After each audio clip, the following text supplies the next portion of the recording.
Olá, welcome, Bem-vindo to Yarn Stories with Olivia or Contos com Olivia. This is my little channel here on YouTube where I talk about my knitting and my crochet journey. Today is July 7th, 2024, and this is episode 7. For those of you joining me again, thank you. I really appreciate your spending your afternoon with me. For those of you that are new, welcome in. I will be talking about my recent makes, and once in a while I'll throw in something that I've made in the past.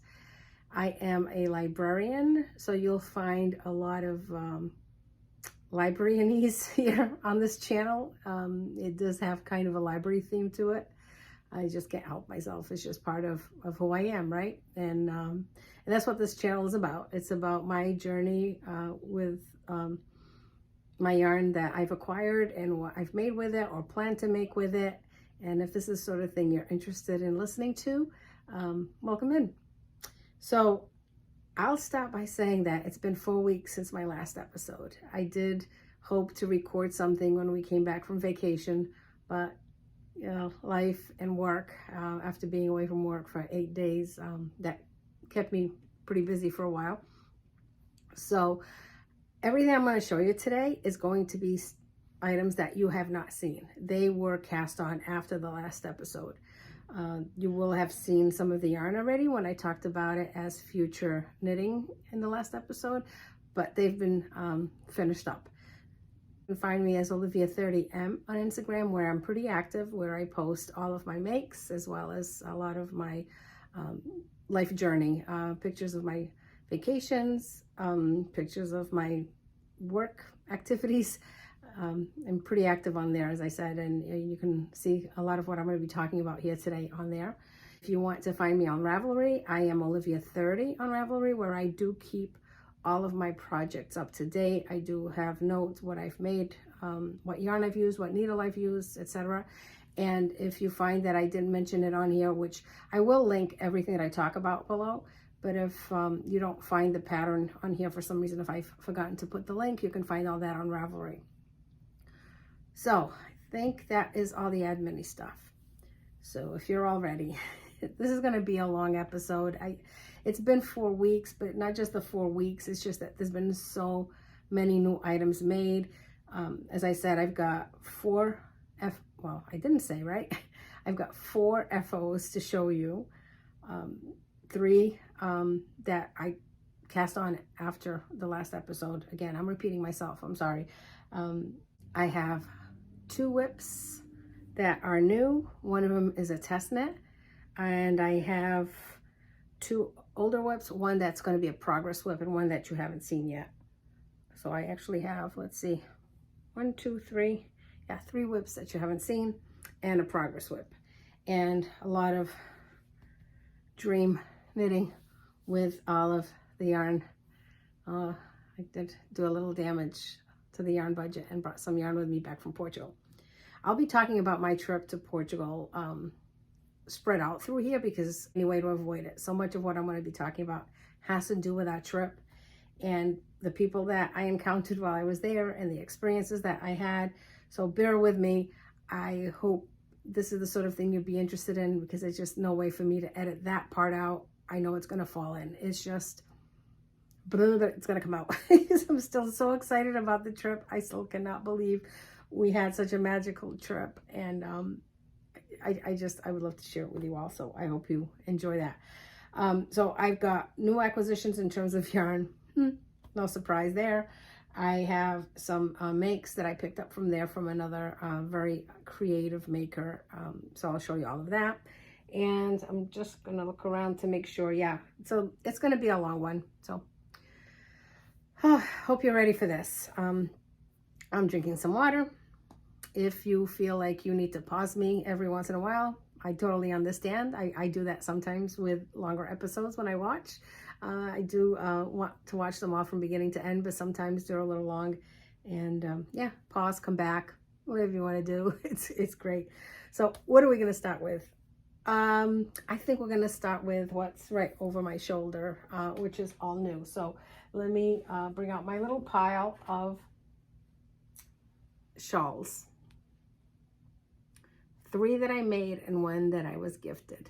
So I'll work from, let's do it chronologically. I'll start with the one that was not even a start. You saw the yarn. I showed you the yarn, and I had said I hoped I finished it in time for the trip.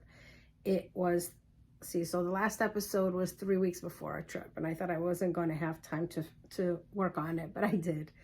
And I wanted to make a shawl to wear on the airplane, which I affectionately called the 3 Delta shawl, because I had seen it on the Nitty Stew podcast where Leanne talked about it. Somebody on the plane, she's a flight attendant, and she had admired the shawl on someone. So I looked it up.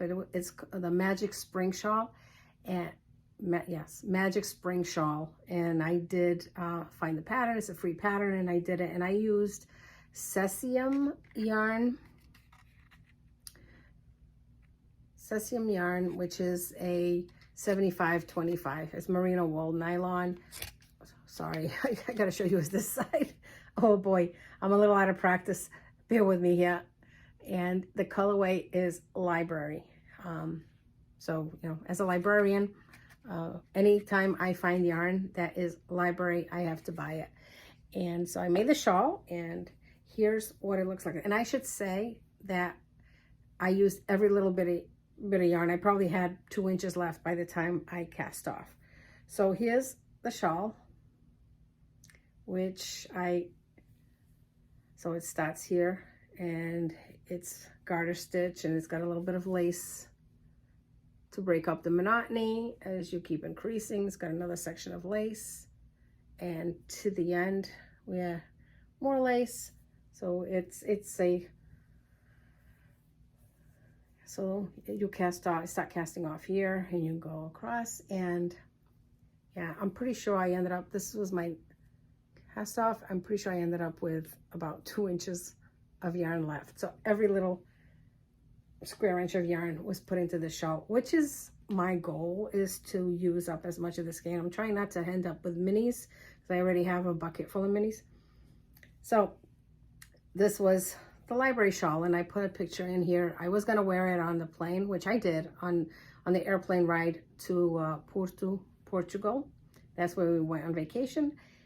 For those of you who have already heard me, it's going to sound a little repetitive, but in case I have somebody new, you may not know. So Portugal is, I was born in Portugal, on the islands of the Azores, which is an archipelago, about 900 miles west of Portugal. And it's basically, so you've got Boston, Bermuda, Azores, and then Portugal. This was our first time to go to mainland Portugal, and it was an amazing trip. So anyway, so I wore this on the airplane, but it did deserve a place on my feed on Instagram where I wear it at work. So I took a picture of it in the stacks at the library, and I just love it. It's any garter shawl is for me. It's all squishy. So beautiful yarn, nice project for it. Highly recommend this pattern. It's a free pattern on Ravelry. In fact, I liked it so much that we'll talk about project number 2, the other FO, which is I made another one. And this one, if you recall, I had started this yarn with the last episode. I was going to do the Sandra Paul, it was the Moonlit Shawl. Yeah, Moonlit Shawl by Sandra Paul. I was crocheting it, but I wasn't liking how the white speckles were working up in crochet with a black yarn. So I decided to cast on for this one.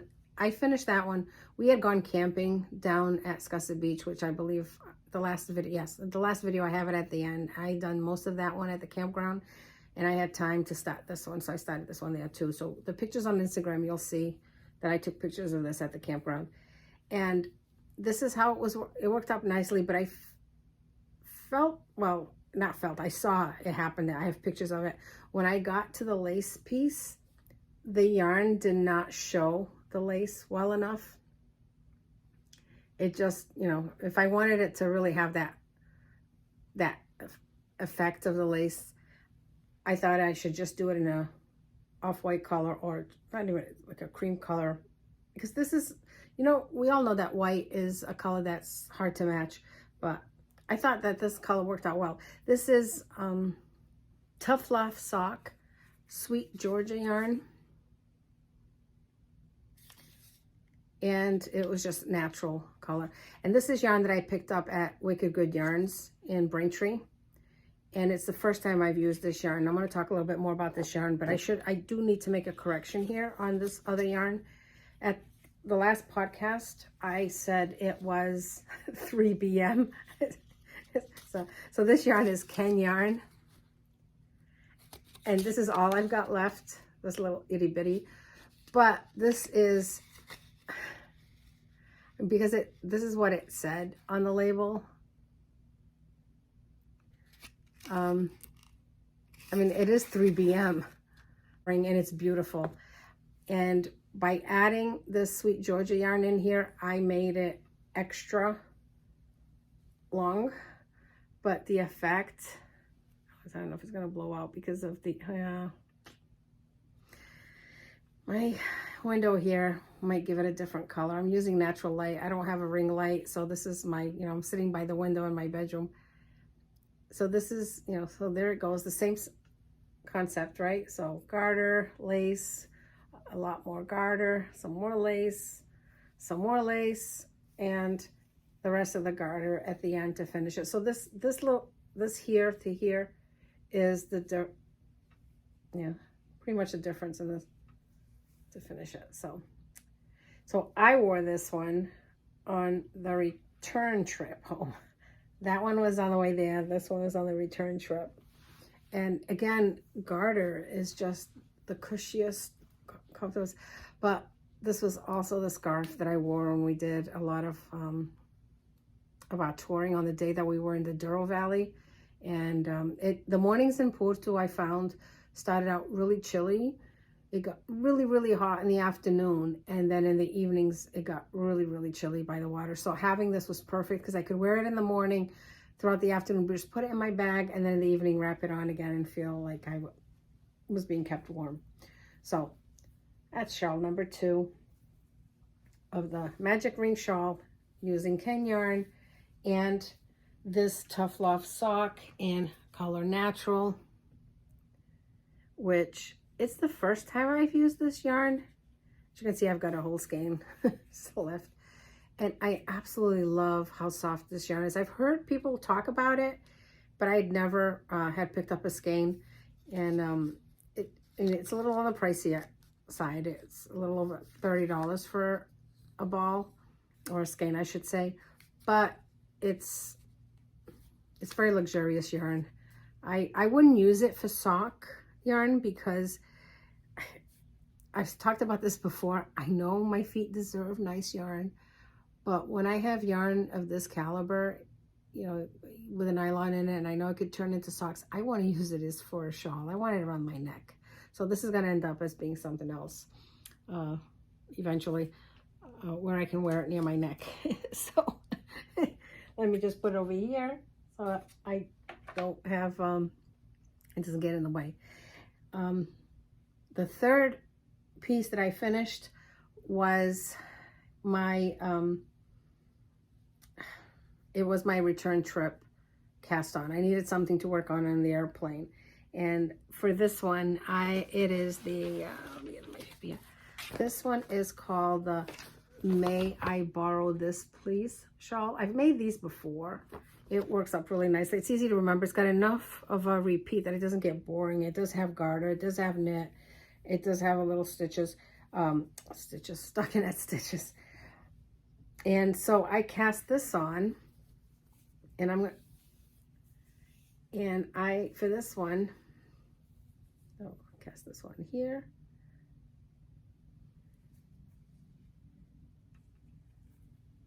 And same idea. The triangular shawls are just shawls that I tend to use a lot, as well as crescent shawls.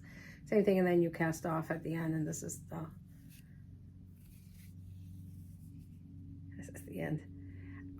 And for this one, I used Atelier Marmel I picked this up also at Wicked Good Yarns. It is a cotton blend, and that's why I thought it would be great to work on in the airplane, because I started it poolside at the resort, and figured this would be a good yarn to work with on the airplane, because never know how hot it's going to be there or how cold, but it worked out really nicely. And this is what I've got left of it, just from the one ball. Again, intentional use of everything. And so that's this last shawl. The thing with this one is that I'm gonna call it my Peacock shawl, because the resort we stayed at had free roaming peacocks, so I'm assuming that peacocks are always free roaming, right? They come and go as they want. It'd been the first time I'd been anywhere close to one or heard one, and it was interesting listening to them, because I kept thinking it sounded like a child that had just fallen off a bike with an angry, hissy cat. It was a very odd sound as they went after each other. But anyway, they were beautiful. And again, I'll have more on this at the end, because if I add too much here, it takes away from the knitting content. I did do a couple of videos. They were our wake-up call outside of our room. Every morning we woke up, we had peacocks on our deck. And there was this beautiful male peacock with these gorgeous feathers. He had blue feathers and, you know, the blue turquoisey feathers. And that's why I decided, because the day that I was working on this one poolside before we left the resort, there was one wandering around my feet. And I'm like, that's it. This is going to be my peacock shawl. And it's great. It's a nice cotton one, because nice summer, because of the cotton blend in it. So it's been worn a couple of times since I've been back. I've been back home for 2 weeks now, and it's made its appearance a couple of times already at work, because it does match my navy blues and my grays. So yeah, shawl number 3. May I borrow the shawl? This is another one that's a free pattern on Ravelry, and it's a very easy make, quick make. Highly recommend. 3 FOs in 4 weeks, and now I'm going to show you one that was a gift. And we all know as knitters and crocheters that receiving something that's been made as a gift is it's really special. And yeah, I got 2 gifts. I got this that I'll talk about in a minute, and then I got this shawl. It's similar, it's a crochet shawl. Look at this.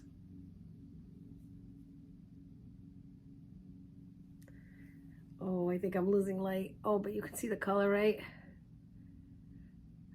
I don't know why the sun decided to go away as I sat down to record. So this one, I was gifted this before we got to the resort where the peacocks were. When I got there, I thought, oh my God, this is it. This is a peacock shawl. So although I named that one the peacock shawl, this is the real peacock shawl. See, look at that. Isn't that gorgeous?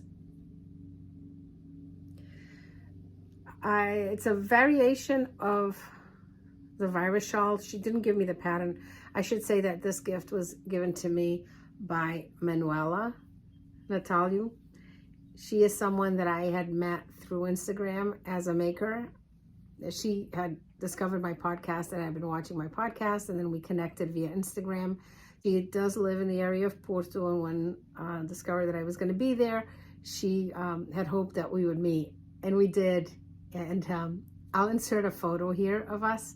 We had arranged to meet at São Bento train station, which is a very beautiful and famous train station there in Porto.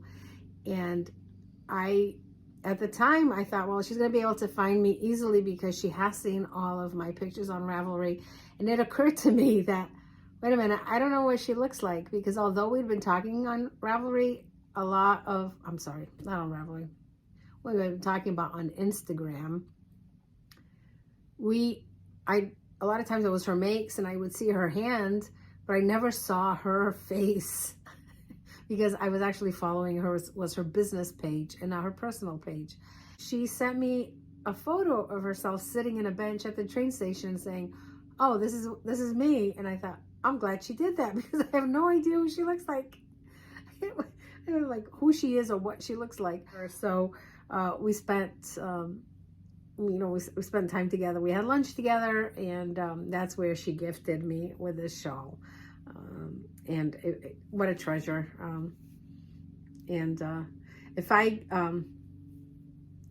I'll reach out to her and find out what the pattern is, and I'll post it on here if anybody is interested. But it's definitely crochet. Like I said, it's with a very it's a thread base, so this is not a yarn base at all. This is definitely a thread, almost like I want to say, yeah, it's got to be, yeah, it reminds me of the doilies that my mother used to make. So there's my gift. And on top of that, she also gifted me this top. She had said that she had made this top, and if it fit me, she would give it to me. And I tried it on when she gave it to me, and it did. It fit. It's a little bit looser around the neck than I'm comfortable wearing. I am wearing it with, and it matched my dresses.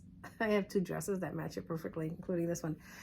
So it's a sundress, and I'm able to wear it like this, and it looks great. And I'll stand up so you can see. And it is, it's a little bit on the, let me back up, and of course it's going to change color.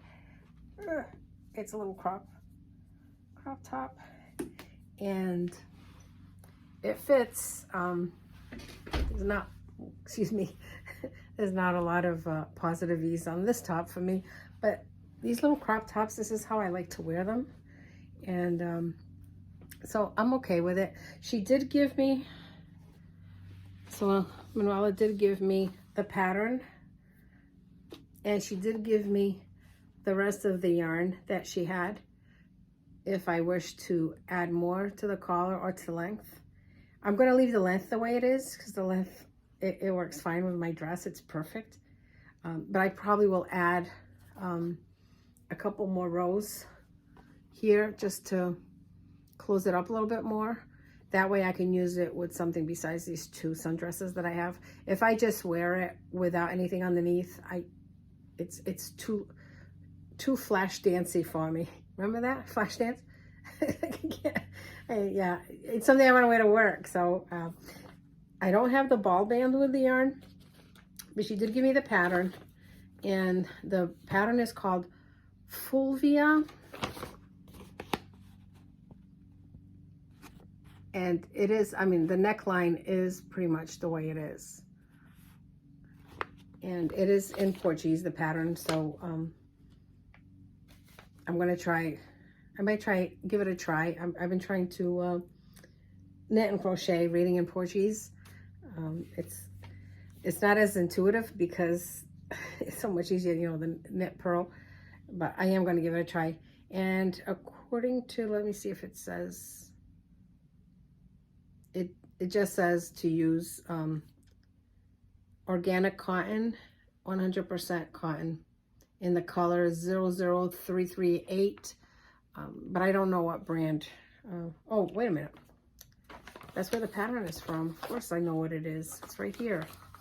How could I not know that? It's Anchor. Anchor is a company of yarn and threads that is very well used or found in Portugal. In fact, I have some still in a box that my mother brought with her from Portugal 50 years ago already. She had brought a bunch because she didn't know if the US had any thread or yarn that she could use for her project, so she had brought some. Yeah, so Anchor, and in the color 00338, and yeah, I'll finish it up with just a little bit more around the neck so that it's not this loose. But how precious is that to have someone make something? And it's my first cotton garment. I've never made anything in cotton to wear, and having worn this, I ended up wearing this there that day that we spent together, and I found myself cool during the afternoon wearing it, and I felt myself warm with it at night when we were parading around sightseeing. So yeah, I definitely, it's given me a whole other perspective on cotton yarn and possibly doing garments besides pot holders and washcloths. I'm going to try to, yeah. So let me see if I can get myself back in here. My chair, I'm on a spinny chair, so I'm trying not to spin myself around. All right, so those are my 4 finished objects, which was the shawls. Well, actually, one was a gift. This was a gift. And yeah, I think this is the point where I can, when I hit a little pause, I can add a couple of videos in here. And then I'm going to rearrange my stuff here a little bit because I have a lot to show you, and we'll continue with the second piece.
Here we are. Beautiful.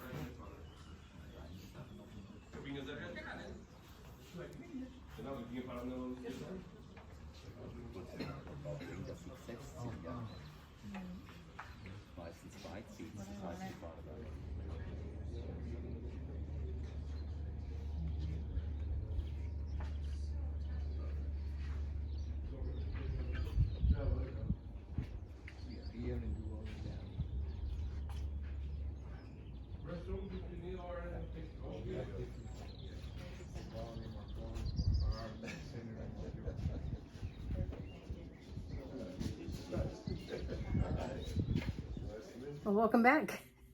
All right, so since I'm talking about Manuela and her gifts to me, I thought at this point I would also show you some of her other gifts that she gave me too. Unexpected. As I said, I follow her on Instagram. She does beautiful project bags, knitting project bags, very decorative project bags. And I reached out to her and I told her that I would like to buy some of her bags, and because she makes a lot of them, she makes them, posts them, and she sells them. She sells through Instagram, through DM. If you send her a message, she'll arrange the purchase and shipping and all of that. So because I was there, I did buy 2 of her bags. I told her I wanted 2 of her bags, so I'm going to show you these beautiful bags. So as I said, her name is Manuela, and she is do Coracao Atelier. Here is one of her gorgeous, gorgeous bags that I picked up for me. It's quilted. This is, let me see if I can get this to you here. So she makes her own little cards here. So grab that. And I am going to be linking her Instagram below. And she's got these little notes that say handmade with love. And she has, so this is a string bag. It is, I wish you could feel just how durable this bag is. It's all lined. The fabric inside matches the outside. It's got pockets. Look at this. She makes her own little labels with her heart. Do Coração in Portuguese to English is from the heart. So that's the name of her business. Do Coração Atelier. So I bought the bag, but she also she gifted me this. So she made me this little pouch bag in matching fabric for me to put my little odds and ends that I need, and it's got the little belt for me to attach it on here. So I've got a matching set. So that was purchase number 1. And of course, because she has such pretty ones, I did buy a second one. And I have been following along with some people who are doing English paper piecing, and I've admired it, and I've thought, well, maybe that's something I want to try one day, because I don't want to bring out, I have sewn, I've tried to quilt, but it's too much. I get too worried about the edges not adding up not adding up. Oh, sometimes words. I did say that in one of my episodes. If I sound a little off with my words, a lot of times it's a translation, because I am fluent in English and Portuguese. Portuguese is my first language, and especially these last couple of weeks. And that was part of the reason why I didn't want to do the episode. Once I immerse myself in Portuguese, when I come back, my English tends to disappear, and a lot of the words just weren't there. They're now coming back. So if I stumble over something, a lot of times it's because the brain is still trying to catch up, or as I like to say, it's buffering. Give me a minute, I'm buffering. So anyway, so this is quilted, right? And see how it's perfectly square. The sewing just matches. That used to drive me nuts, because sometimes my squares would be off. So anyway, English paper piecing, I thought I would give it a try. But now I don't have to, because I bought Manuela's bag where she does the English paper piecing around. And look how beautiful this bag is. On this side, the same thing, it's a drawstring. It's got the handle. The bottom is a vinyl. It's a vinyl bag, so this will be great for me when I take it to places that I don't want to worry about the fabric getting dirty. But look on the other side. It's these colors.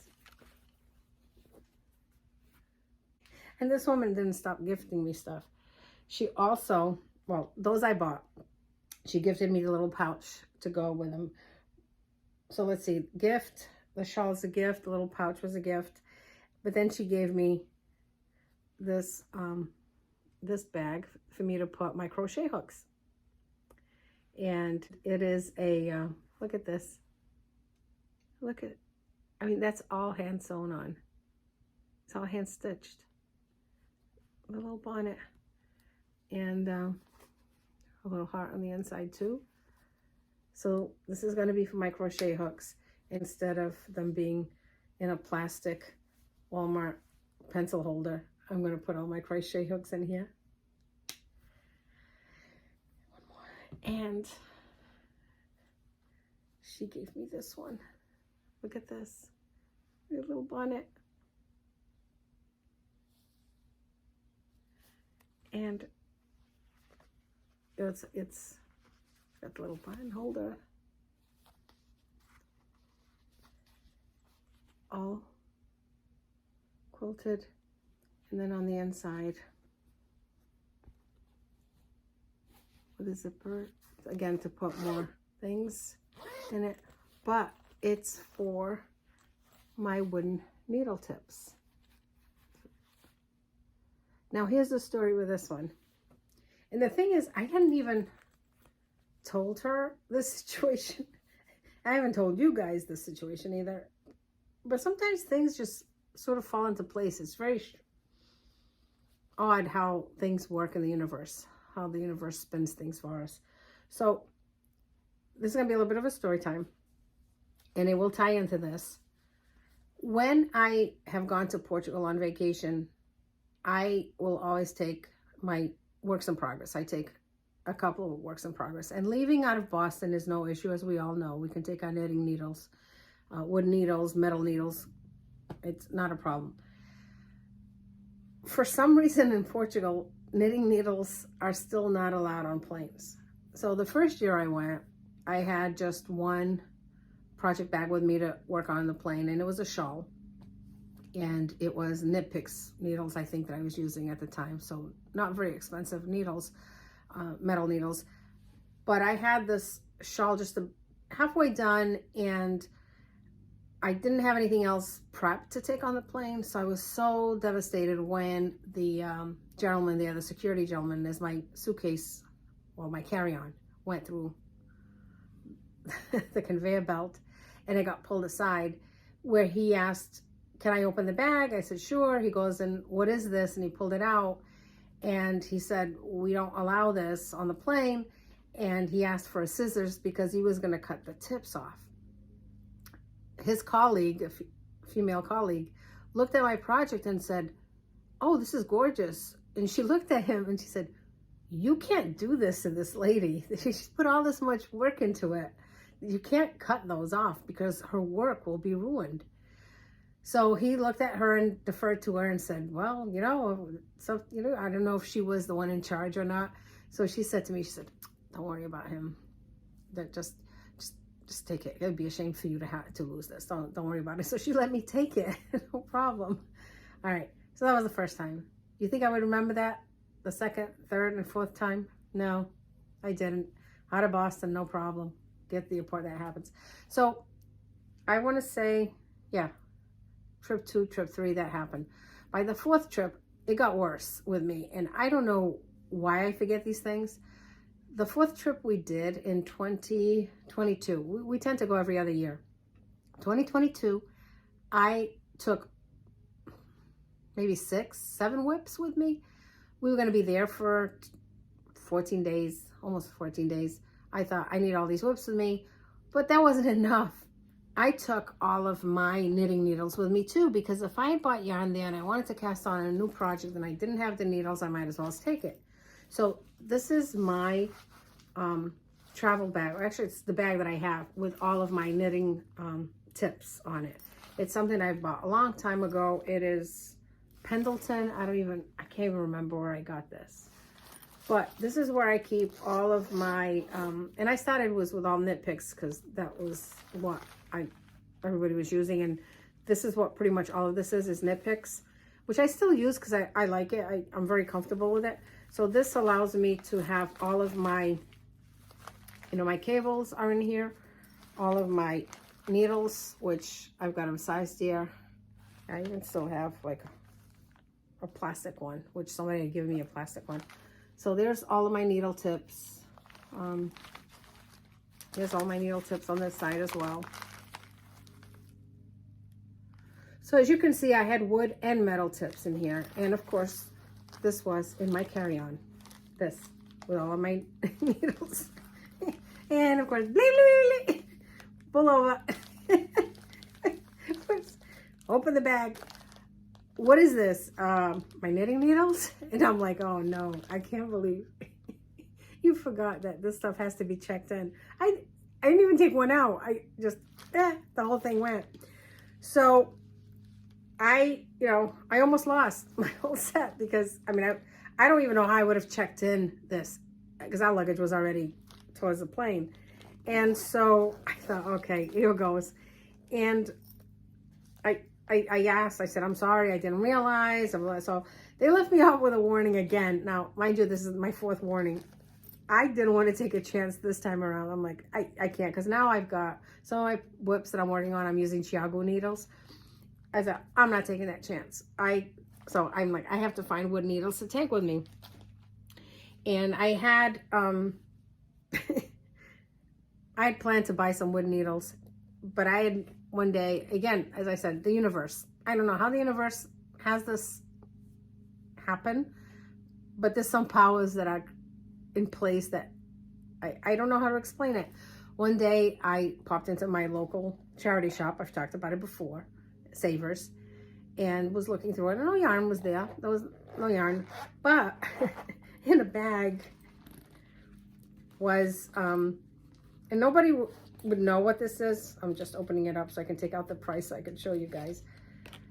I don't know how many people had walked by this and had no idea what it was, but it was in a bag like this.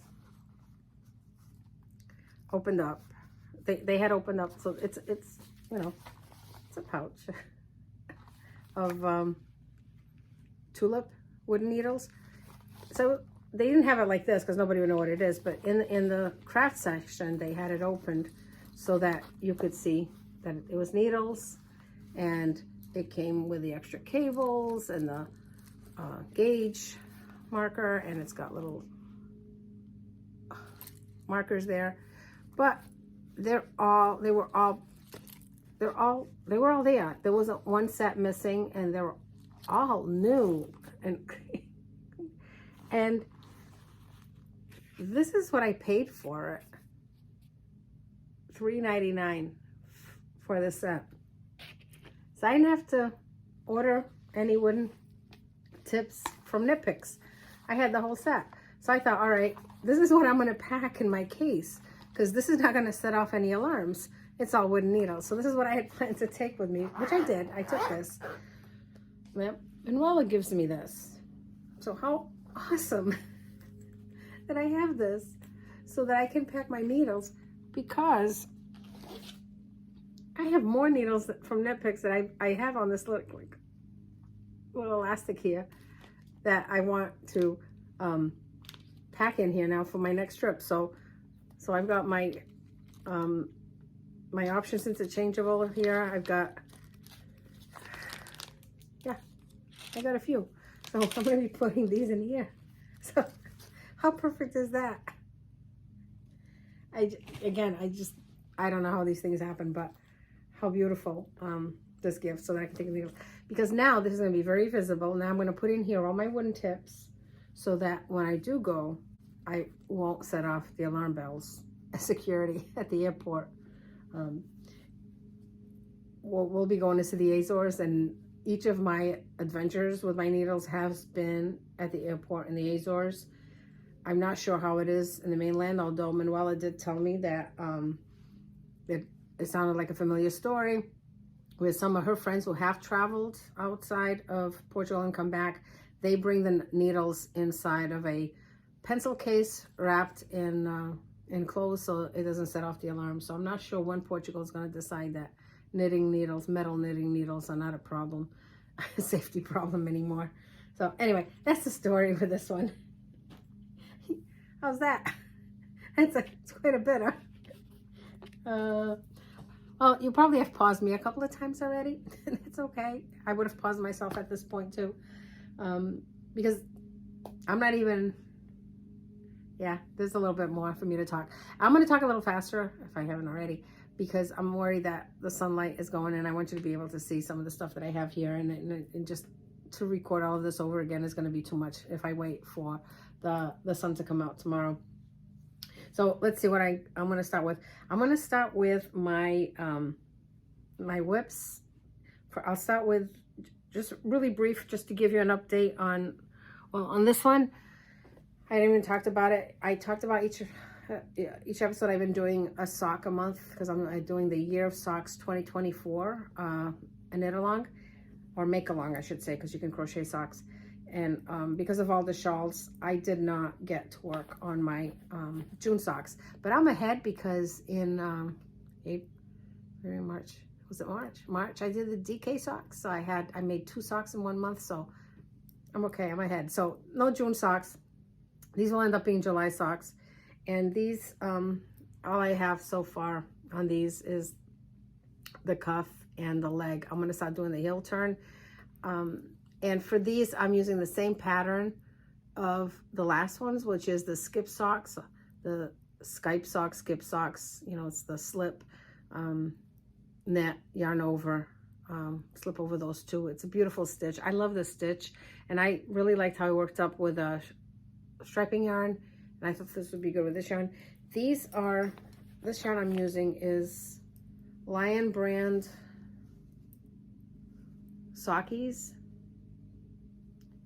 in the colorway Rock Candy. It's a very pretty color. It's got a little bit of yellow.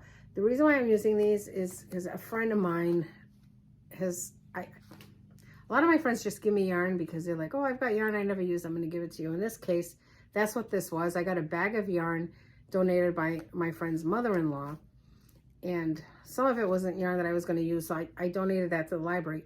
But this yarn was in the bag. She had 3 balls of this. It was to make socks, but she never made the socks. And I decided to use the yarn to make socks for her son, because I know he will appreciate that it was yarn that his mother had, and she put it into my hands so I can make him socks. Because I have made his wife socks, She was my February recipient. So he was supposed to be my June recipient. He's only going to wear them in the winter because he does a lot of work outside. Also does a lot of snow removal in the winter. But I had thought, well, I would do them now so that I'd already have this in the gift box for the winter. But it looks like it's going to go back in the whip basket because I got a little bit more exciting stuff to work on right now than these socks. But I am still going to try to finish them because I want to stay on to that timeline of one pair of socks a month for the challenge. The other one that I'm going to show you quickly is just the progress of what I worked on this one, because this one, I don't remember if I haven't showed this in a while. I have this project on my CraftHouseMagic bag. It's all CraftHouseMagic yarn minis that I'm using. I might have showed this in episode 2 or 1 or 2. And I'm working on the Litmus cowl, which is just knitting. It's knitting around. The Crazy Sock lady is working on one too, and she puts yarn overs in between color change. I don't. This is my second one. I'm doing 30 rows of the gray, and then whatever amount of mini I have.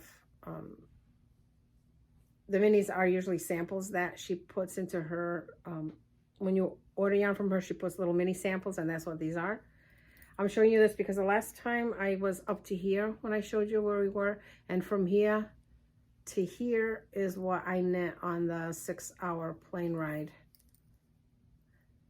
to Portugal. I got my little donut stitch marker made by my friend Sue. I love this little marker. Beginning around marker, I should say. But yeah, I did quite a bit on the airplane. It was just straight knitting. And so I'm putting this at the top of the whip pile. And the gray I'm using is this junk yarn, this gray. I have the label in here somewhere. It's in here somewhere. But I have all the little minis in there from that Ellie sends. So she'll send, so if you order yarn from her, she'll send these little samples.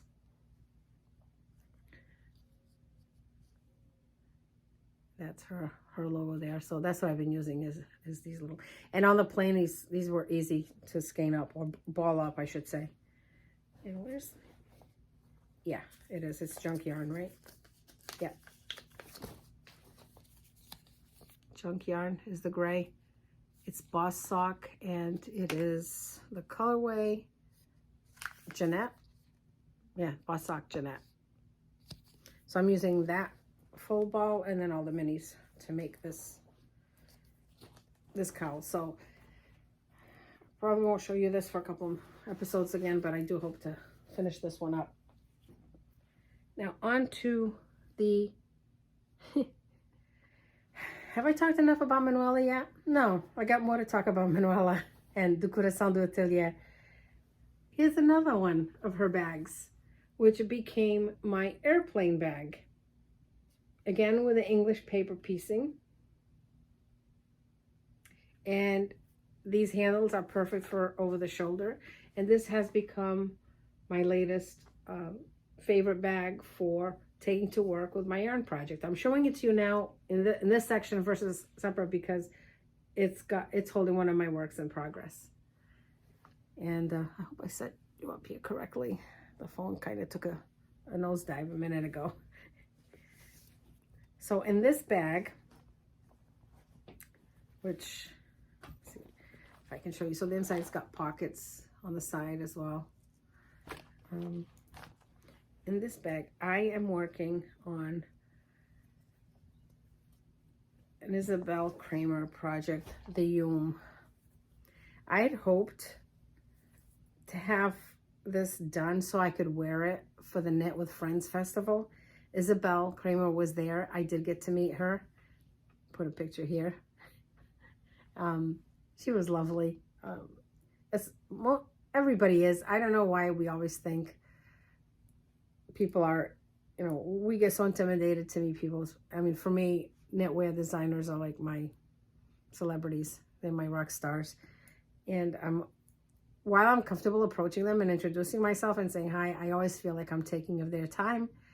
And because, you know, everybody wants to take a picture with Isabell. Everybody wants to talk to her. The yarn vendors wanted to talk to her, but she took the time to not only pose for a photo with me, she was so gracious, and we had a little chuckle that, you know, she's my height.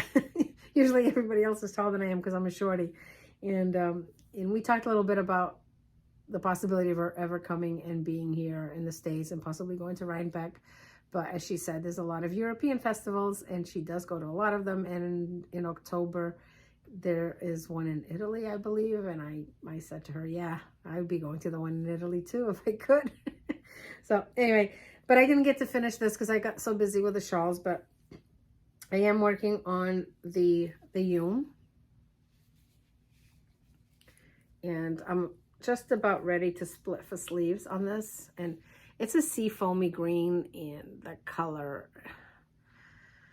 yeah, it's not exactly, yeah, maybe like this is better than up close. Up close is giving you more of a green tint. So I'm hoping to have, you know, because it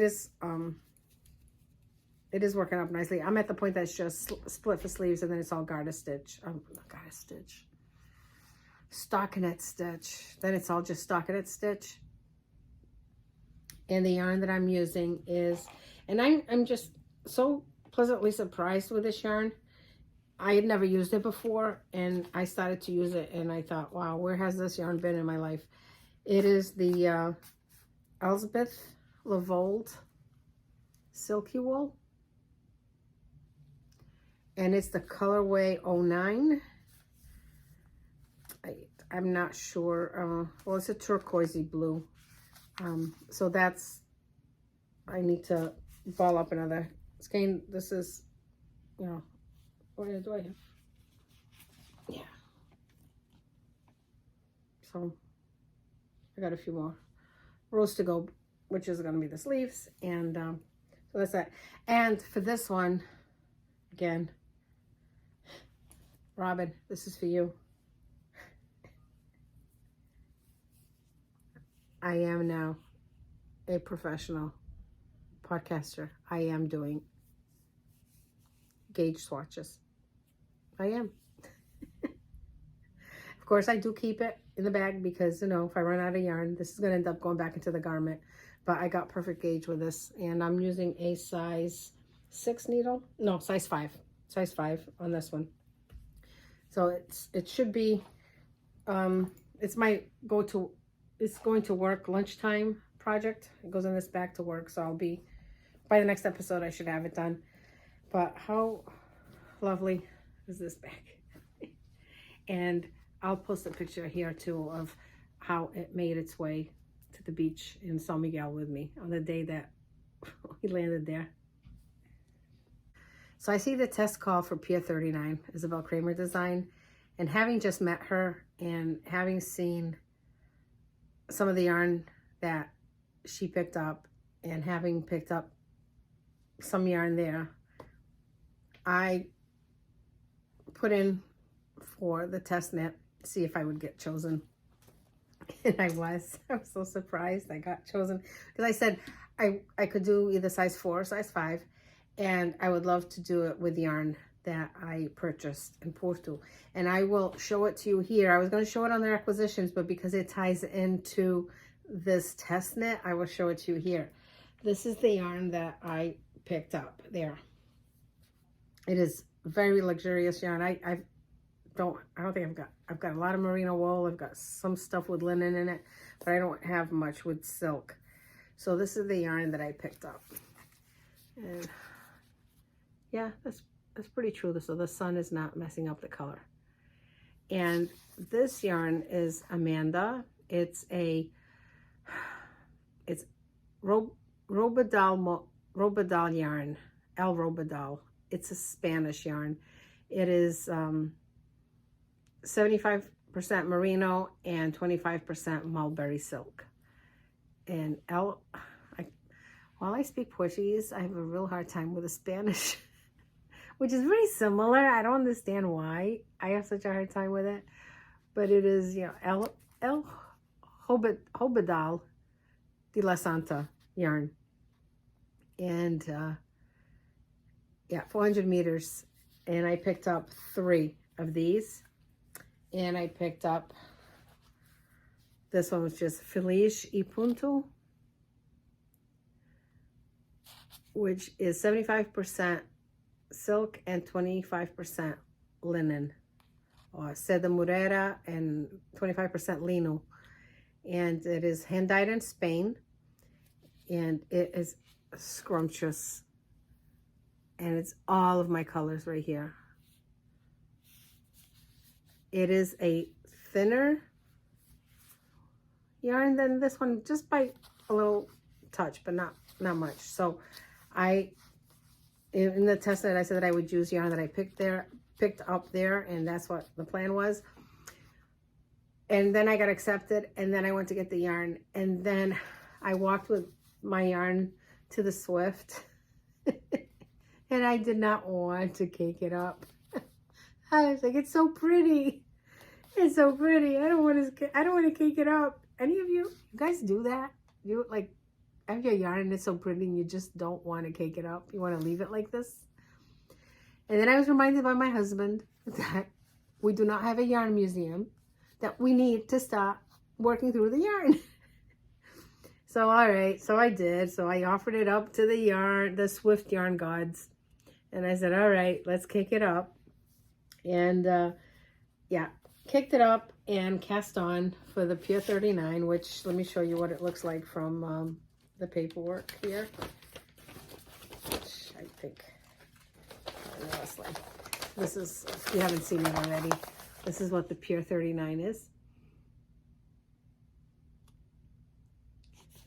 And this is what I've got so far. So this is what the yarn looks like caked up.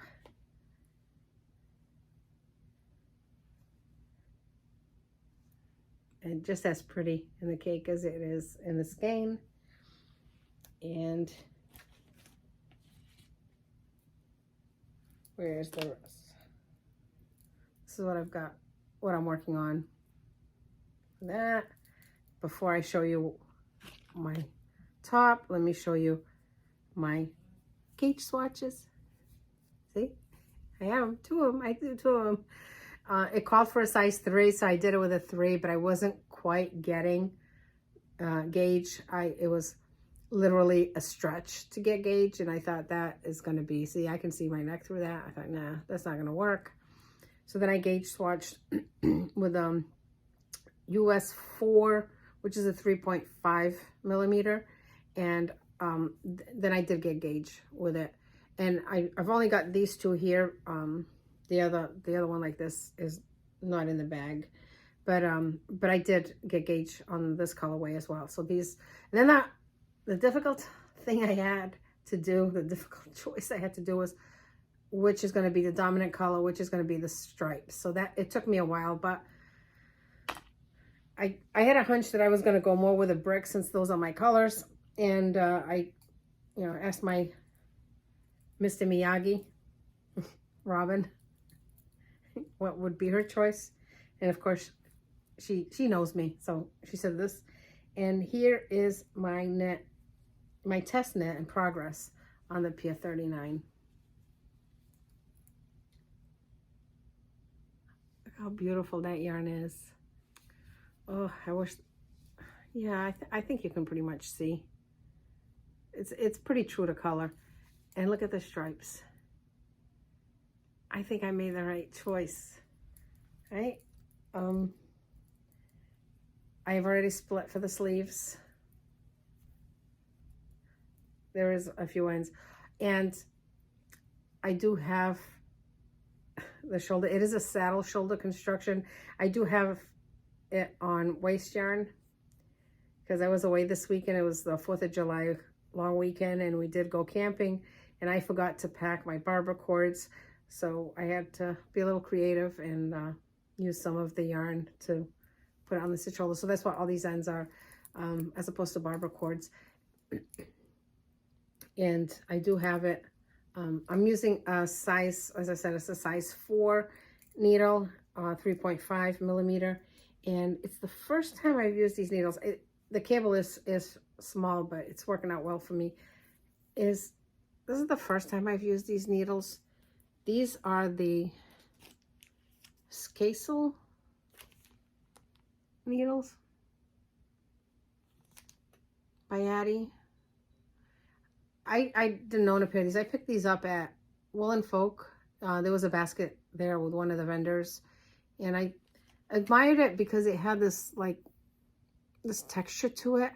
Because I wanted to give it a try, because for some yarn, when it's too silky, it slips off really fast on the metal tips, but the wooden tips tend to hold back the work. So I thought I'd give this a try, and it's worked out beautifully. It has just enough grip so that the silky yarn is not flying off the needle, but it's moving fast. The only drawback with these is I'm used to now using much more pointier tips, and these are a little bit blunt. So yeah, but it worked. It's working out really well, and I'm really happy with how this is coming out. And I'm putting all of my notes on Ravelry, and the test ends on July 24th. I'm pretty sure. Wait, which way do I go? I'm pretty sure that I'm gonna have this done by the time the deadline's up. So maybe I'll have this done, and I'll have the Yume done as well. Yeah, I think that's all I can say about this. And I do have, and it is living in my, I have it living in this project bag, which I picked up at Wicked Good Yarns. It's a bingo. No connection to it. It's just because this was the bag that came quick to hand when I was packing for us to go camping. I had this set aside in case we ended up going to, we were in Connecticut, in case we decided to go to Foxwoods Casino to play bingo. I was going to take this bag with our bingo dabbers, but we never left the campground. The campground we were at had bingo night, so we just played there. And so that's why I just, you know, I threw in the project in here. Oh, you can hear my needles and everything in here. But yeah, this was a nice little bag that I picked up at Wicked Good Yarns. I do, like I said, I do have a lot of bags. Some of these, this one is just as nicely made too. It has some kind of liner inside. And I liked it because it's a decent size for a project, and it had the handle. So yeah, Wicked Good Yarns, great little shop to go visit if you're in the Braintree, Massachusetts area. So that's my story with my test knit, which now that I'm back from the campground, I am going to now put the project in this bag because it matches this bag perfectly. Okay, so that's my whips. Yeah, just looking around to make sure because I got stuff all over me. So what can I talk to you about next? Let's see. I'll start with the store Lopo Chevier, which is a yarn shop in Porto, which is only a few blocks from Livraria Lelo. Lelo is the bookstore that will have a huge queue, a huge line of people outside, because it is the bookstore that inspired J.K. Rowling to write Harry Potter.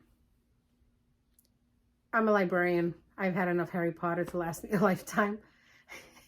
But I was going to do what everybody else was going to have said. I had to do it. I had to go through the bookstore, and I had to, okay. But when we got there, the line was so long, and it's timed entry, and the next available time for us was 2 hours beyond the time that we were already there. And I just couldn't see myself standing in line when I knew that the city of Porto had several yarn stores that I could go to, and it just turned out that there was one within 3 minutes away. 3 minutes away by car. More like, 10 to 12 minutes walking. So of course it was the yarn shop. There was no doubt. Saw the line, I'm like, I'm out of here. Let's start finding this yarn shop. let's just say that if my husband and I had decided to be contestants on the Amazing Race, we would totally be that first team that got tossed out of, sent home packing.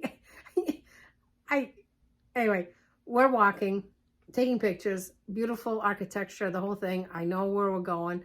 I'm using my GPS on my phone. Of course, it thinks we're driving, not walking. So it's a little of a distance. Anyway, we get to the corner where it's telling me you are here. So I look everywhere and I don't see the yarn shop. So I said, okay, it must be a little further ahead. So we walk a little further ahead. No yarn shop. Cross over there's a little town green, cross over the green. Still no yarn shop. But the phone kept saying, you're here, you are here. I asked a young girl that was standing outside of a restaurant. I said, do you know where this is? I showed her the photo of what the yarn shop looked like from their website page. She goes, no, I don't know where that is. All right. Walk around another block and I see an elderly gentleman. I asked him, I said, con licenza, excuse me. Do you know where Lopo Chevier is? Well, he says, of course. He says, it's right there. When the phone said you are here, I was literally standing underneath the awning of the yarn shop. But I had passed it enough that I didn't see the window with the yarn, which would have been right behind my left shoulder. Oh, yeah. So that led to a lot of laughter. Our part. Yeah, we just, we would have totally been that couple where somebody at home going, oh my God, look at those idiots. They just walked right by it. So anyway, there it was. I went in and I will have to put in here some pictures and I'll add a video too of the shop. Of course, my husband walked in, said, have a good time. It was like, I'm going to go get myself a beer and sit outside. A lot of little cafes in the area. So he was outside. So this yarn shop was so adorable. And I could have totally spent the whole day there, but I was only there. Well, I was only there for an hour, maybe an hour and a half, which is way longer than I should have been because we had a tour booked for 2:00 and my husband was getting antsy because we hadn't had lunch yet. So I want to say I got there about 11 and it was already 12:15, 12:30 by the time. I said, all right, I have to go. I really didn't want to go, but I had to go. And it's such a lovely shop. The owner was so friendly, so welcoming. And, when I walked in, I let her know that I wanted some yarn that was specific to Portugal. And if there was something that was specific to Porto, that's what I had hoped to walk away with, which I got some there. And so let me show you what I got from her shop. So this is yarn that is, it is 100% Portuguese wool. I got the DK weight because I already have a lot of worsted weight and a lot of fingering weight. And it is the color, well, this is the color that I got. I got this navy blue. And it's Phoebus Lopo Chevier. So this is 100% Portuguese wool and see Porto. And it is dyed specifically for her shop. She had a wall of colors. And fingering and DK and worsted weight. It took me forever to decide on what color.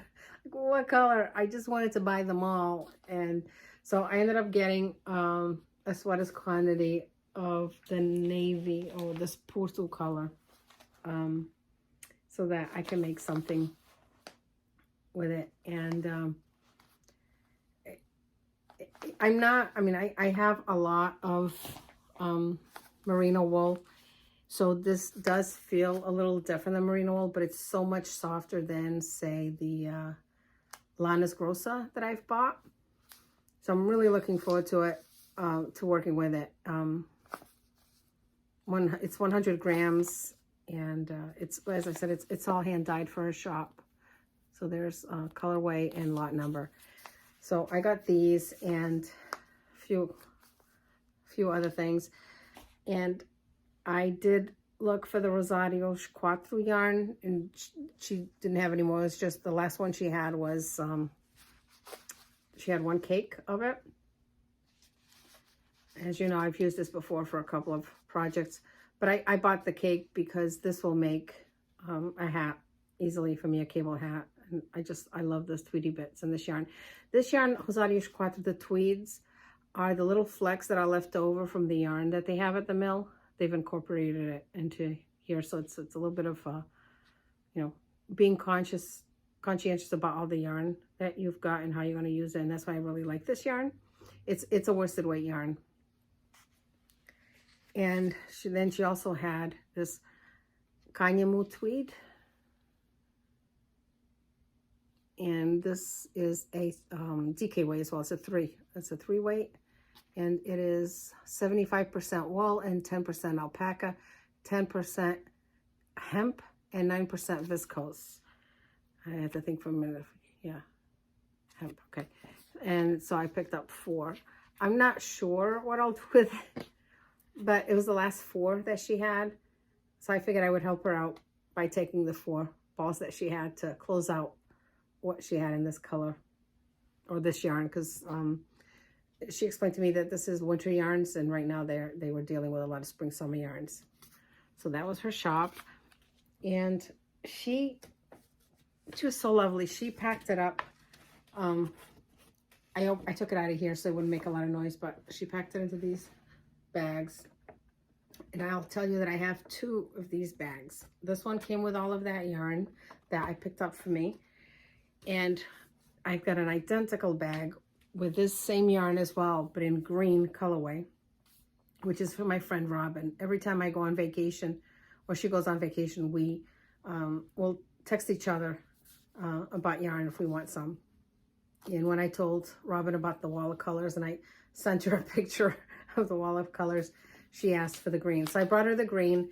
It's in another bag downstairs, and I haven't had time to gift it to her yet, and I know she watches this episode, so she's probably going to see this before I have a chance to go bring it to her, which is really, really sad, because she only lives like 4 or 5 blocks from me, like literally like that away. So why I haven't taken the time yet to go visit her and give her the yarn, I don't know, but I'm going to make sure she gets it soon, because inside the bag is a little gift for her from the yarn shop owner as well. Because when I bought all that, she also gifted me with sort of these, the Katya, I don't even know if the Katya stitch holders, needle holders, so the little hearts to put at the end of your needles, the needle tips. So I thought that was really sweet that she threw that in for me. So I got that as a little gift from her. And if you ever find yourself in the city of Porto, there is another yarn shop there, but I didn't have time to go to that one. Definitely go to Lower Puxavier. You're not going to be disappointed, especially if you're looking for Portuguese yarn, something that is not exactly a commercial yarn, but it's not the merino wool hand-dyed yarn. She did have some of those as well, but I wasn't interested in getting those, because I already knew, not only do I have a lot, but I knew I was going to pick some up at the yarn festival the following, on a Sunday. So I think I was in the shop on Friday. So anyway, that was my Lower Puxavier haul. There is an Instagram page. She does have a website, and she did tell me that once I go to Portugal at the end of August, to the Azores, that if I decide to buy anything, she can ship to the Azores easy. So that's going to be great, because here's the other yarn story, or here's the other story that I'm going to add to this, is when I packed my suitcase to go, I took a large suitcase. I mean, a large suitcase. We were going to be gone for 7 days. I took enough clothes, and you know, when the suitcase is flat, you put all your clothes, you belt it up, and it looks great. All right, the clothes is nice and neat. I took my 4 pairs of shoes. I never take more than 4 pairs of shoes, because that's plenty, etc. So I took everything that I needed. Well, when we got to the Airbnb, I opened up my suitcase, and, you know, from dragging the suitcase along, all the clothes had fallen to the bottom of the suitcase. It was like, so the top of the suitcase was nothing. There was nothing there. So my husband said, "Oh my God, they took half of your clothes." security took half of your clothes. What happened to your clothes? I said, nothing happened to my clothes. The clothes is all there, but your suitcase is empty. I'm like, I know the suitcase is empty. So what happened was, so I love Chevier when she packed it up in these bags with a plastic bag around, I put that right in the middle of the suitcase, the 2 bags, so that to the left, then I put my, used laundry, dirty laundry, and to the right, I kept the clean laundry. But then in between those bags, that's where I snuck into the country a bottle of Porto wine and a bottle of white wine from Porto. So you could put, you could pick up wine to bring with you from the airport, but a lot of the, it's a much more curated collection of wines at the airport. And I had wanted to bring the wine that we had tasted at the vineyards that we went to. So anyway, so the yarn was to cushion the Porto wine that I brought. Okay, that's my story, and I'm sticking to it. Anyway, but the thing was, the bag was so full after also when I put in the yarn that I bought at the festival that I had to extend it so that it would poof up more. And when my husband went to pick up the suitcase, he thought that it was going to be really heavy. But it wasn't, because yarn doesn't weigh anything. So while the bag looked really full, it was very lightweight. So we had some good laughs over that. All right. So feel free to pause me here. If crazy yarn haul is not your thing. If you don't want to hear any more about my acquisitions, I totally understand. But if you do want to see what I got at Knit with Friends, stay on here. I'm going to put in a video at this point of Knit with Friends so you could see where I was, and as I refer to some of it. It was a much smaller festival than what we're used to here, at least, I mean, for those of us that have been fortunate enough to go to Rhinebeck or even Connecticut Sheep and Wool, or Massachusetts, well, New England Fiber Festival in New England. I always get that wrong. But if we've gone to yarn festivals, it was rather on the small end. It was almost like what you would find at a craft show at a church hall. I think I did hit just about all the tables to get something from someone and talk to everybody. I saw some people that I had seen on Instagram or on YouTube. And overall, it was just a very special yarn festival for me. So.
it just, I still find myself, here it is today, 2 weeks. I mean, 2 weeks ago today we were there. I was at the yarn festival. And so here I am at home and still reliving it. And so grateful that I had that opportunity. So to all my new friends, todas as minhas amigas novas e as que já conhecia, foi prazer conhecê-las todas em pessoa. I'm just saying, you know, it was such a pleasure to meet all of you in person. I know most people understand me in English, but I enjoy speaking Portuguese, and I felt so welcomed. And I almost forgot to say, oh my God, how did I forget to say this? I may have to edit this and put this at the beginning when I'm talking about the yarn acquisitions. Oh my goodness, how did I forget this? I forgot to talk about when I showed you the Rosarios Quatro. I forgot to tell you that I ran into the team of Rosarios Quatro there at the festival. They had a table. Now, Rosarios Quatro is a company that they don't sell at the shows. They're just looking for yarn shops to buy their product. So they had a table set up with samples. Liliana from Rosarios Quatro, they have a podcast. And Liliana came over to talk to me and say that she'd watched my podcast and complimented me on it and some of the things that I've talked about, like some of my charity, my crochet projects, the hats that I do, and wanted to know if I had any contacts here in the U.S. as that would be interested in being a vendor for the Portuguese yarn. And I told her that yes, I've got 2 local yarn shops that I've been trying to encourage them to reach out to them. So I said, let me just take your card again. We'll do it. So went over to her table and she gave me a bag, and so sustainable yarns from Portugal. Sustainable, yeah. So this is their bag. And she gave me some samples to bring back for me to make something with and to take to the yarn shops. And she gave me these 2 samples, which I already had because I had already bought this from Beautiful Knitters in the UK. The Piu Pardo, I think you've seen this before. Eventually I'm going to do the Alanciana sweater. So these 2. And she gave me this, which is so scrumptious, this yak, the Rosarios Quatro yak. So it's yak. And it's just, it's my colorway too, right? And she gave me this, which is what I'd been looking for, but I hadn't found at Lopshev yet, which was the Homeria yarn, which is the DK. It's a DK weight yarn. It's 100% Portuguese wool. And this is the yarn for the Alanciana sweater, which I'm trying to, that I'm replacing with the Knit Picks DK yarn that I bought.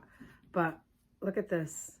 If I can get my hands on more of this, this is what I would do the sweater with. So anyway, I'm so sorry, Liliana, that I didn't mention you earlier. Liliana Filipa Ninoy, which I've done her tops. She's the designer for Rosarios Quatro.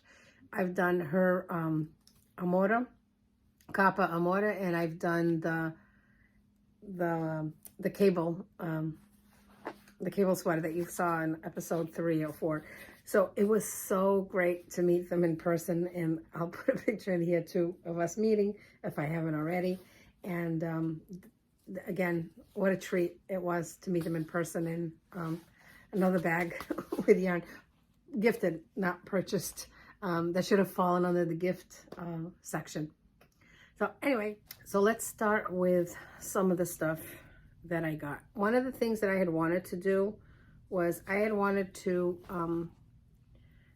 go to the booth that is Pontinhos ao Vento, which is Maria João. She hand dyes yarn. She's got beautiful, beautiful colorways. A lot of the 75-25 blend for socks. She has DK weight.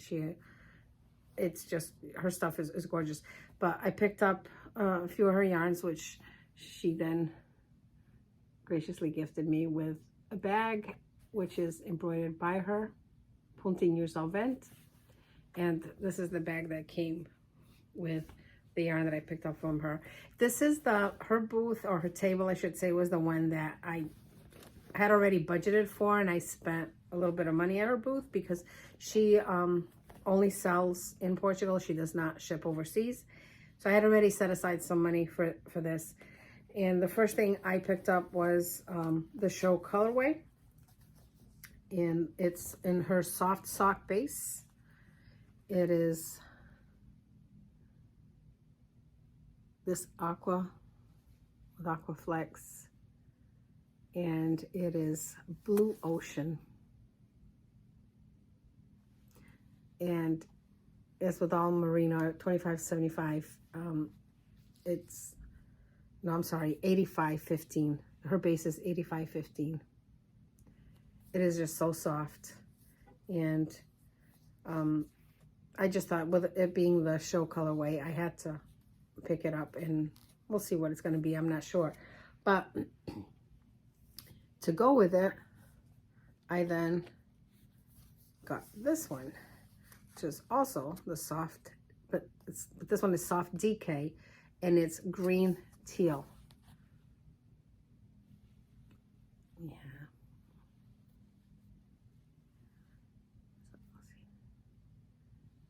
So, and because I've already gotten quite a bit of fingering, now I'm all about buying DK, because now I want to make tops. So I got a sweaters quantity. Whoop, I dropped one. Look at this. I don't know. Maybe I'll make 3 sweaters with it. Oh, it's not, it's a teal green. Oh, the color. Oh, maybe the next episode I can show it better. I'm going to have to try the recording earlier. And yeah, so it is such a luxurious yarn. I just, you know, oh, anybody else out there get this excited about holding yarn? It's so precious. I just love my yarn. I'm just looking over there because Gary's over there. I'll try to take a picture of him afterwards. He's on top of my bed just looking at me like, what are you doing? Yeah. So I got that. And then I got, ready for that? And then I also got this one because I couldn't decide. So this is her soft sock. And Fig. Figouche is the colorway. Figouche is fig. And for this one, she had a top made with this, and I can't remember now. I took a picture, which is on my phone now, of what the name of the top was. It was an Isabell Kraemer top that she made. And this is, so I bought this yarn to make that top. Which, you know, future episodes I'll let you know, because I'm on an Isabell Kraemer kick right now. But yeah, so this one is the 85.15. So this color, and then because, you know, I still had some euros in my pocket, I got this one. How beautiful is that? Oh, this is her Cabernet color.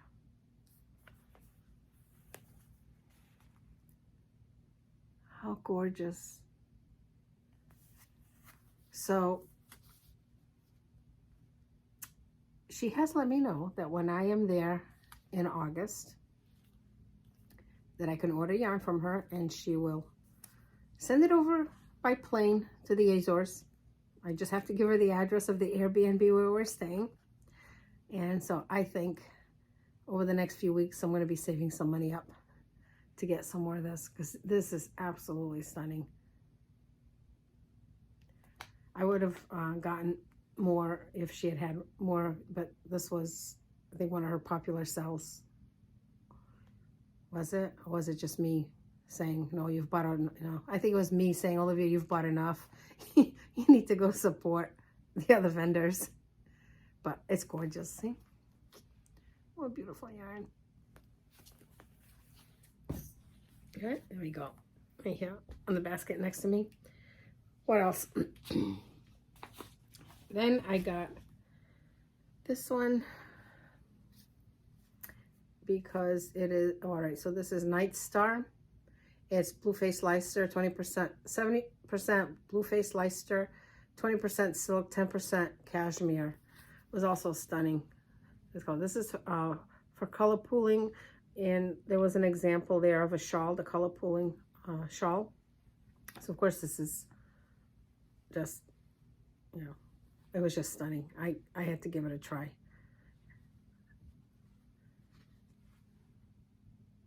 That one.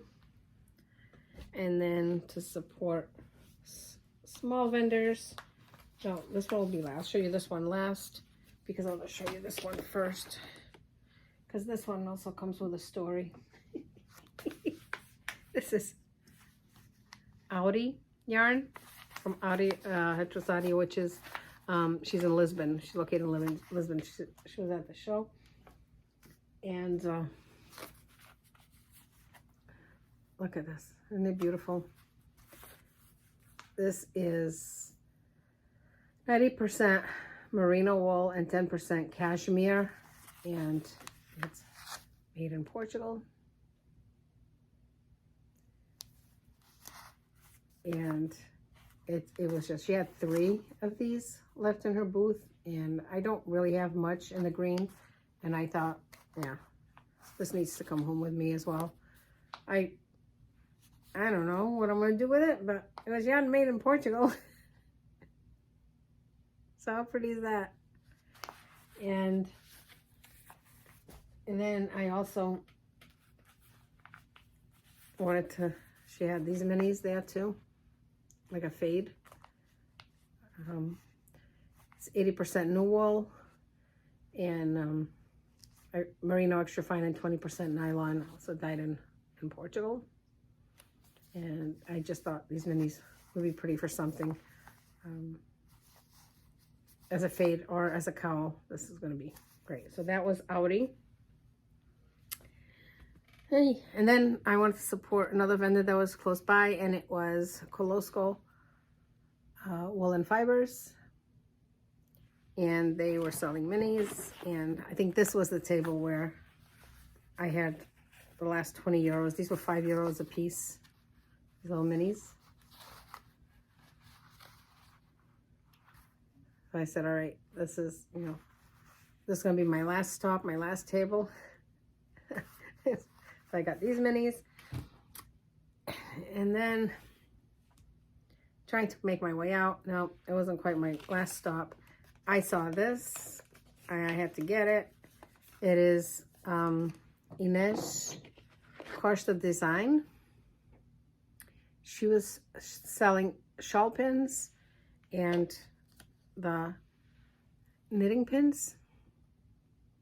These are the pins that you can place to do the Portuguese knitting. If you don't want to put the yarn around your neck, you can put this on, thread the yarn through there so that you can knit without it being around your neck, which this video is getting kind of long, I'm sure. I did do a little video, and if I can add it in there so that it's not overly long here, when I am talking about this shawl, I'm going to show you how I came back with this shawl, not only using wooden needles on the plane, because we already talked about why it had to be with wooden needles. I did remember to cast this on was with the wooden needles. I ended up doing it Portuguese style. I got so immersed, I felt that I needed to I needed to knit it Portuguese style. So the whole piece was knit that way, and it did knit up fast. And what's interesting for me was that I've been very quick. I was very quick to learn the purl, but the knit stitch always gave me a little hard time, because there's a certain way that you have to put the needle through, wrap the yarn, and then bring the needle back through. And I was just getting stuck every time, and so my tension would be off because it wasn't always a regular flow for me. Well, I don't know what it was. Mindset. I was overthinking it, because on the plane, I ended up doing it all Portuguese style, purl and knit, and it worked up so fast. So, and I had the yarn around my neck. So anyway, I did a little video when I got back home of how I did it. Not sure if I would add it on here or not, but we'll see if it allowed me to add it in.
All right, and now for the final chapter of this podcast.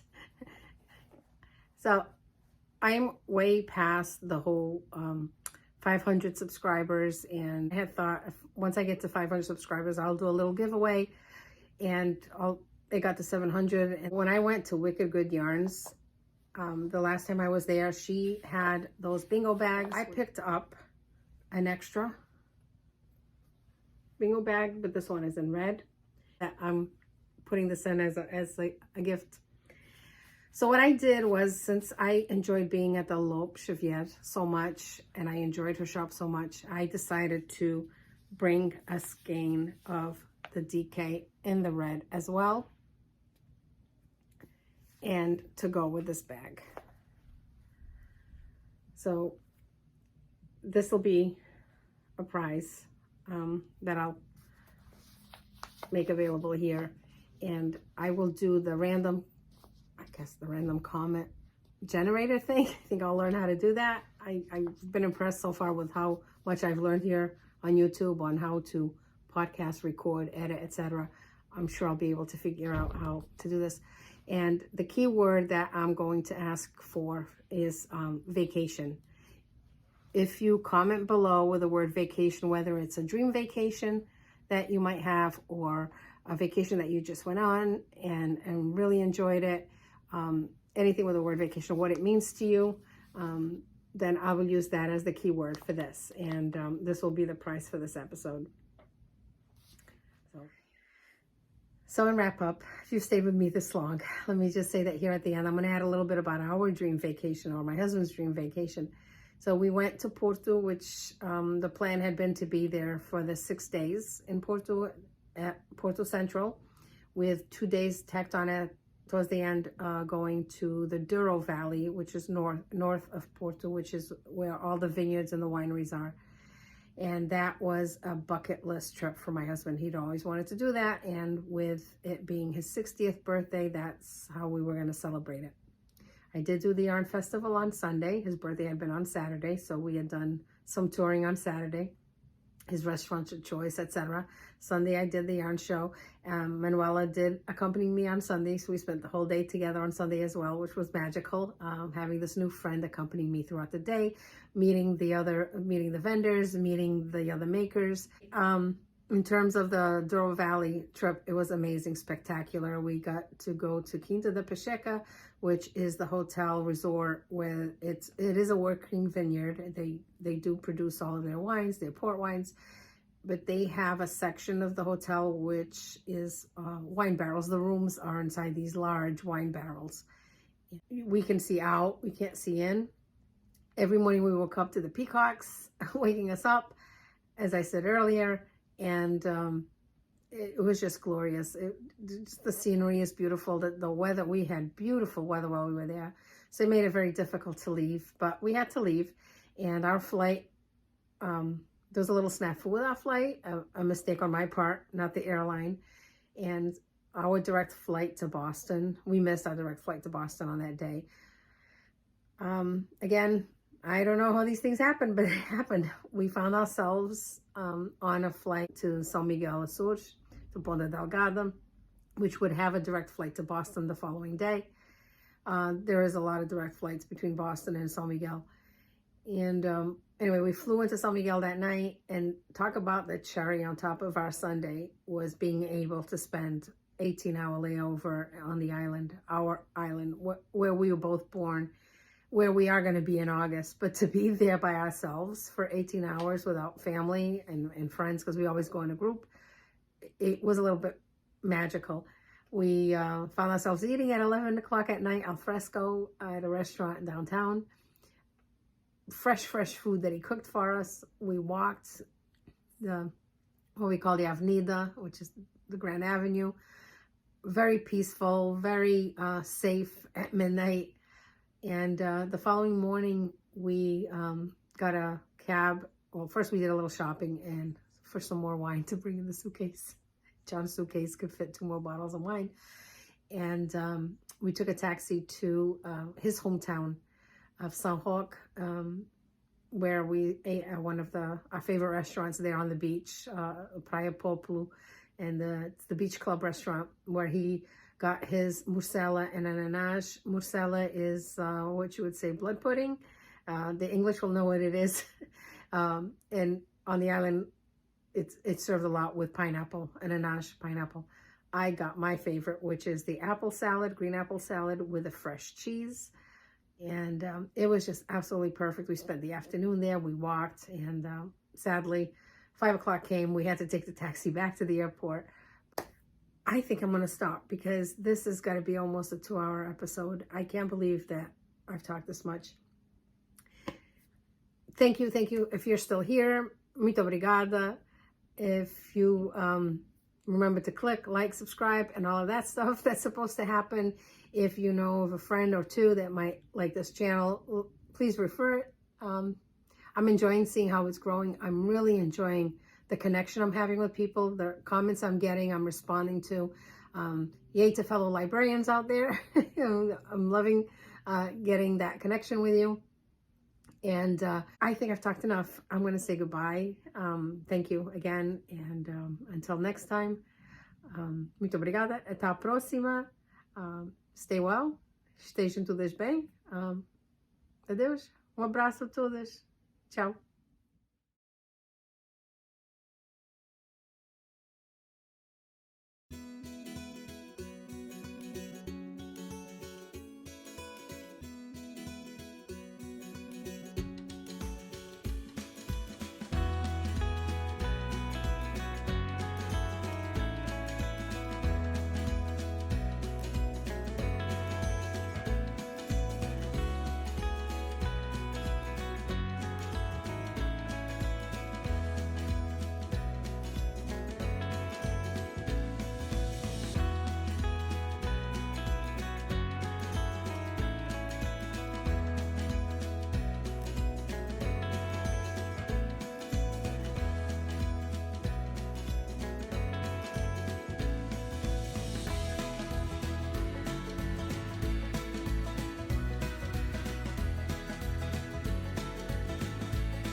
Aqui é onde nós fazemos os convívios, as aulas, não é?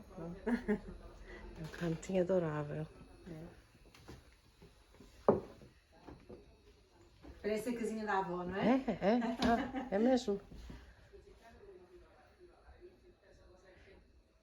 E este aqui para fazer o Isso é para fazer as meadas, transformá-las em novelo. É uma máquina. Eu nunca vi um tipo de máquina. Sim, assim. aqui colocamos a meada grande, que vai levar, e depois esta transforma em novelo. Esta aqui faz o novelo. Não é? Esta aqui coloca a meada e depois carregamos aqui no botão e ela passa o fio e faz o novelo. E depois tem os singers. Esta é daqui. A camisola que a Paula fez, ela baseou-se nestas flores. A nossa lopo, que ela tem aqui aquele trabalhado, certo? E ela baseou-se nas nossas cortinas. E é linda. Sim. Este é um bocadinho do espólio da loja, não é? É? Sim. Linda.